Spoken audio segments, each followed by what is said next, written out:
Do you feel like an actor? Well, there are times when you have to guess at what the actor himself or the actress is going to, how long it's going to take to do a certain thing. So in essence, you do the silent acting with your feet, with your hands. The horse will whinny. That's enough for me, Jared. All right. Because you'll be busy. And I'll go into, then we come out of the music cue with the clop, clop, clop, clop. Right. What's on you got, Jimmy? The most terrifying have been the apparitions that belong to those who died a violent death or another natural crack of thunder. The actor must understand that he's looking at words, but he can't read the words. He must take these words and make them come alive. And the radio actor is just the most skillful of all the professions that relate to entertainment, who can take printed words and make them perform. They don't sound as if they're being read. That's the skill of a radio actor. Matter of true fact, it all happened 30 years ago. The horse has too much presence. Off a little more.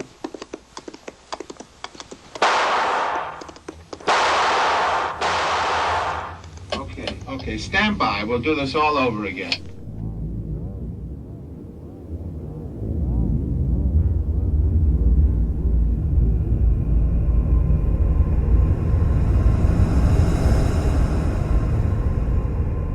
On Thursday, January 10, 1974, the crew of Skylab 4, which had been orbiting the Earth for more than 50 days, was granted a day off.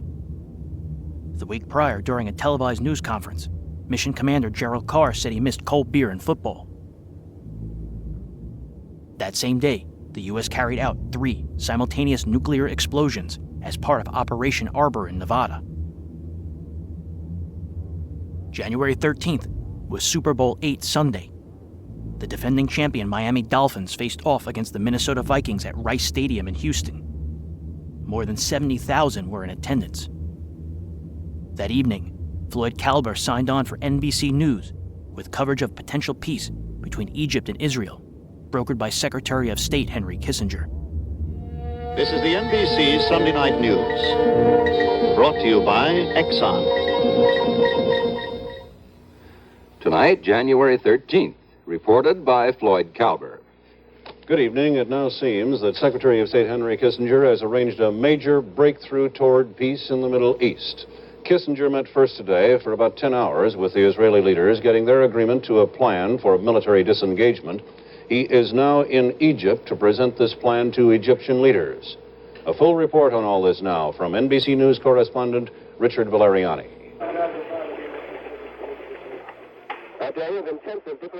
Looking for a solution to the ongoing Middle East crisis, Kissinger spent 10 hours meeting with Israeli officials, hammering out a proposal for a peace settlement with Egypt.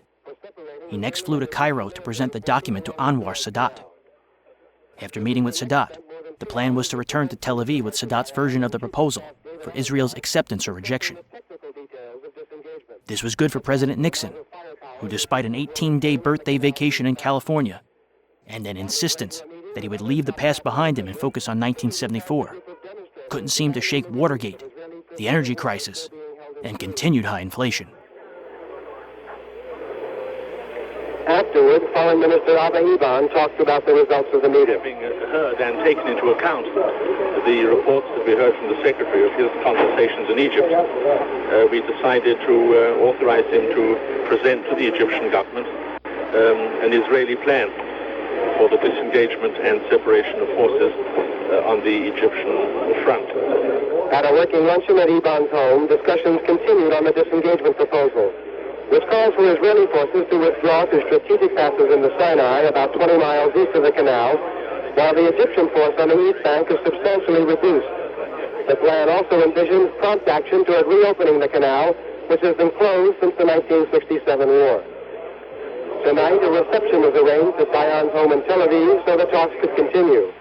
After the diplomatic niceties were observed, Dayan and Elazar took Kissinger into a small private room to show him maps of their version of how the new ceasefire line should be drawn.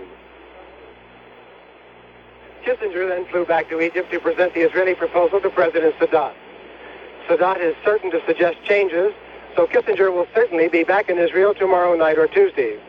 What happens here then will determine whether or not one more flight of the Kissinger Mid-East shuttle will be necessary to nail down an agreement. Richard Valeriani, NBC News at Tel Aviv Airport. If Egypt accepts this new Middle East agreement, it will then go on to the Geneva Peace Conference table, where sources say that a final accord could be worked out in 2 or 3 weeks' time. Also in this evening's news, President Nixon is back in the White House. He returned there early this morning aboard a small government jet from his vacation in California. And we'll have a report on the less than perfect opening of the largest airport in the United States.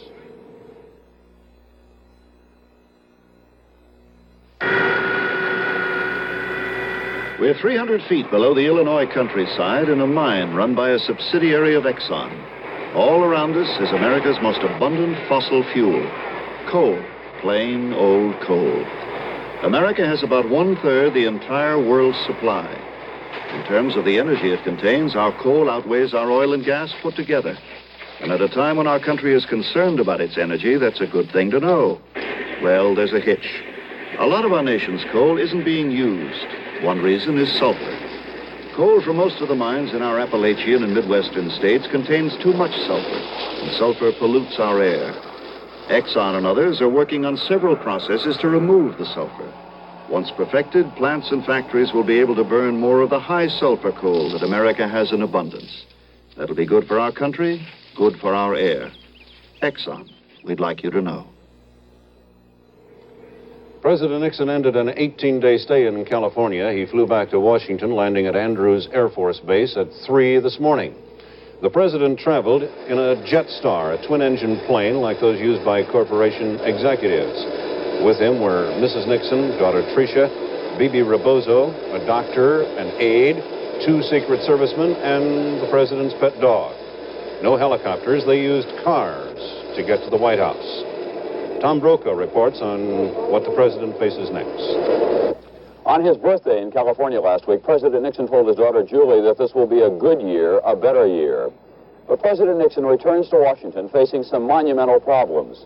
News stories about the existence of a military spy ring in the White House during his first term, the continuing energy crisis, continuing inflation and forecast of a recession, the prominent role of the United States in the risky Middle East peace talks, and, of course, the impeachment investigation.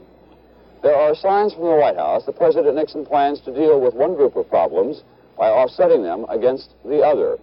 He will become visibly involved in energy, the economy, and the Middle East, while the White House attempts to portray the impeachment investigation as politically inspired by the president's traditional Democratic opponents.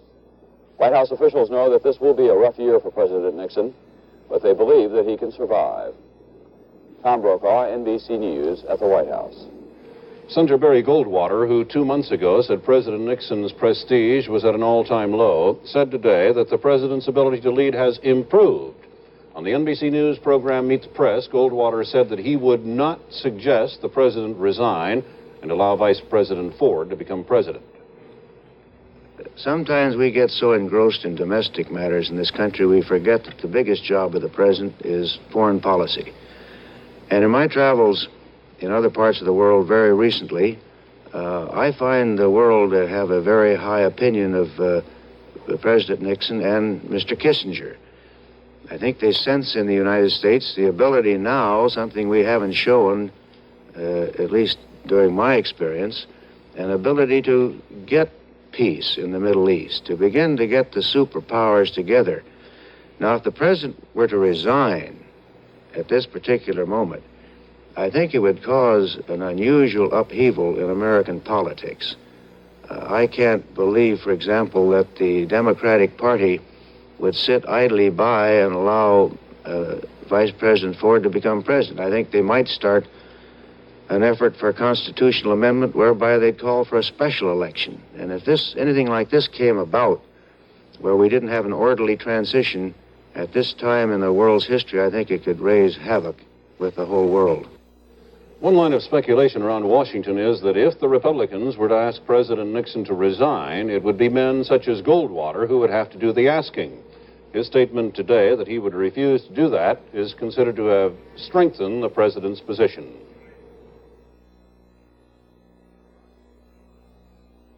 The Rhine River. Its Waters sweep below historic castles, through majestic gorges, and past an oil refinery run by an Exxon affiliate near Karlsruhe, Germany. The refinery needs 3 million gallons of water a day for cooling and processing. After the water is used, it flows into the Rhine.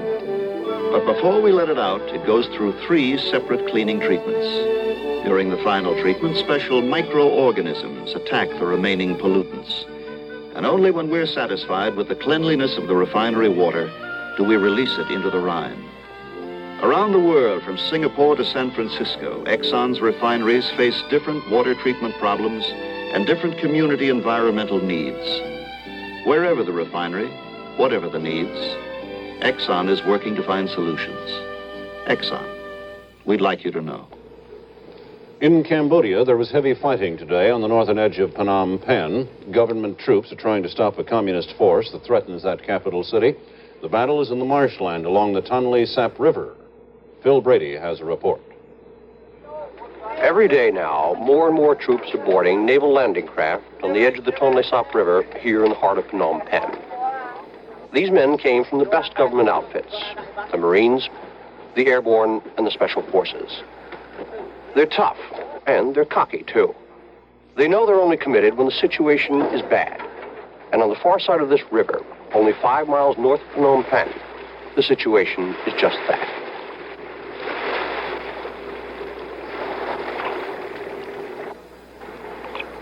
For several weeks now, the Khmer Rouge have methodically been advancing down the eastern bank of the Tonle Sap River.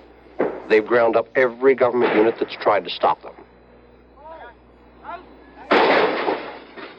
The Khmer Rouge are now close enough to Phnom Penh to shell it. In fact, almost all of the enemy rockets that have recently hit the city were fired from around here. Also, the communists have been shelling government units on Route 5, on this side of the river. Fishermen caught in the middle of this crossfire have all hoisted white flags over their boats, hoping this will protect them. So far, it has. The government's got plenty of ammunition, and it's using it.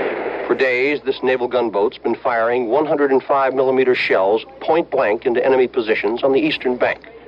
But so far, the Khmer Rouge haven't budged. There have been no official figures on the overall government losses, but officers here said they've been light. Mostly, they admit, because their troops haven't been able to go on the attack.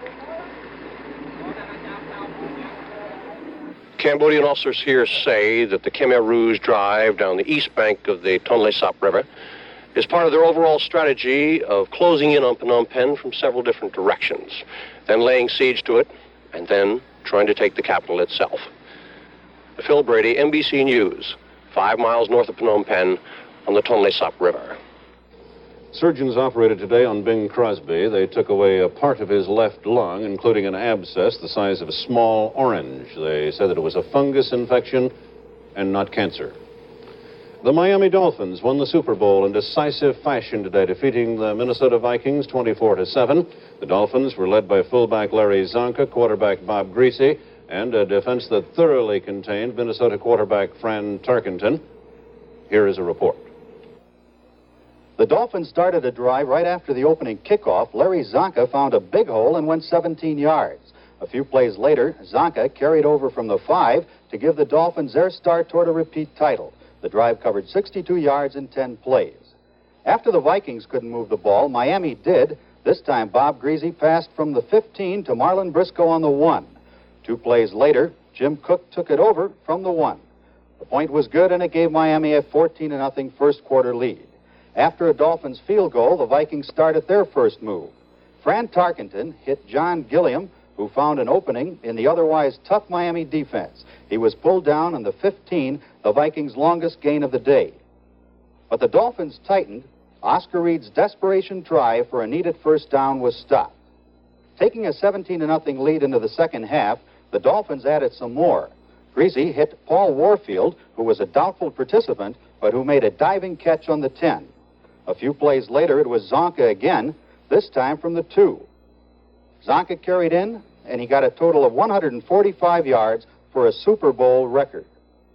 The Vikings finally scored at the beginning of the final period, Tarkenton carried over on a keeper. That made it 24-7. The Vikings' chance to close the margin was stopped when Tarkenton's pass was intercepted by Miami's Curtis Johnson on the 1. That ended the game as far as the Vikings were concerned. Miami coach Don Shula personally greeted each of his players as they came off the field in the final seconds with their second consecutive Super Bowl win. The 24-7 final score left no doubt that the Dolphins are the best team in pro football. Ted Elbert, NBC News. Elmer Wayne Henley goes on trial for murder tomorrow in Houston. He's one of the teenagers who led police to burial sites from which they recovered the bodies of 27 young boys. And Byron DeLay Beckwith, the man twice tried but never convicted in the Medgar Evers case. He goes on trial in New Orleans tomorrow, accused of carrying a ticking time bomb into that city. Those are two of the stories coming up in the week ahead, and here are some others. The Joint Committee of Congress begins hearings tomorrow on petroleum facts and figures. It's the first of 4 announced congressional hearings on the energy crisis.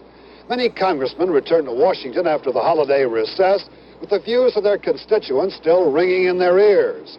The voters back home aren't sure about the energy crisis, whether it exists at all, and Congress wants to find out what it's all about. The Western European governments will be conferring this week about President Nixon's invitation for a joint meeting with the United States to discuss the energy crisis. They're expected to accept, but not without Britain and France especially posing conditions designed to protect their good relations with the Arab oil producers. Israeli and Egyptian negotiators sit down at the conference table in Geneva again this week in an effort to work out an agreement on the separation of the two armies now facing each other in the Sinai. The Israelis are hopeful of success following the visit of Secretary of State Kissinger this weekend. On Tuesday in Washington, the new fuel allocation regulations are to be issued. A source with access to the rules said they do not include gasoline rationing. Steady as she goes. Captain Robin Rowlands is an Exxon tanker captain, but right now he's on dry land. This room is a mock-up of a supertanker bridge, a training device that teaches safe sea maneuvers.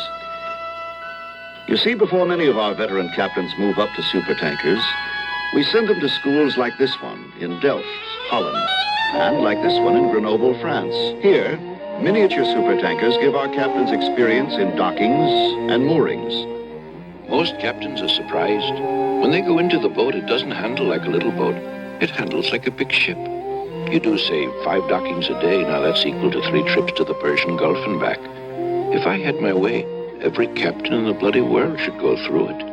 Exxon supports this training because we know one of the best ways to run a safe ship is to start with a safe captain, like Robin Rowlands. Exxon. We'd like you to know. Texas got a new airport today, the world's largest, they call it. It was over 5 years in building, and it was to have opened in October, but they didn't make it.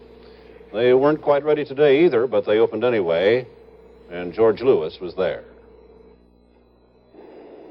The new airport is bigger than Manhattan Island, and it comes complete with some Texas-size headaches. The opening was supposed to have marked the beginning of a rapid expansion in air service to Dallas and Fort Worth. But so far, it has gone the other way because of the fuel shortage. 14 flights were eliminated when the airlines moved in here. Airport officials predicted some confusion on the first day of operations, but it was worse than they had expected. Flights were delayed, passengers got lost and missed their connections, and airport personnel, not used to working here, couldn't help very much. Wait here any longer. Oh, why don't they get that water down? Well, we're trying to. Then there was the problem of baggage. In the Braniff terminal, the conveyors weren't delivering baggage, they were eating it. Some passengers who had to wait hours for their bags were not very impressed. I think it'd be a fine deal if they could get it working. Very inconvenient for us. I don't think we'll ever again come through this airport. First of all, we've been an hour and a half waiting on our baggage. We left Corpus Christi this morning at 8 o'clock. We could have driven and been here faster. The new airport is so huge, passengers have to ride automated trains from one place to another. But the system has been plagued with technical troubles which may take 7 months to fix. The ride costs 25 cents. Many people think it should be free. At least it's easy to get change from a machine, but for every dollar the passengers put in, they only get back 95 cents. Perhaps the ultimate frustration was reserved for people who wanted to call friends and relatives to say they'd run into trouble at the new airport. It costs $0.25 to call anywhere from here. So the airport of tomorrow has the prices of tomorrow. George Lewis, NBC News, at the Dallas-Fort Worth Regional Airport. That's the news for this Sunday evening. I'm Floyd Kalber. Good night for NBC News.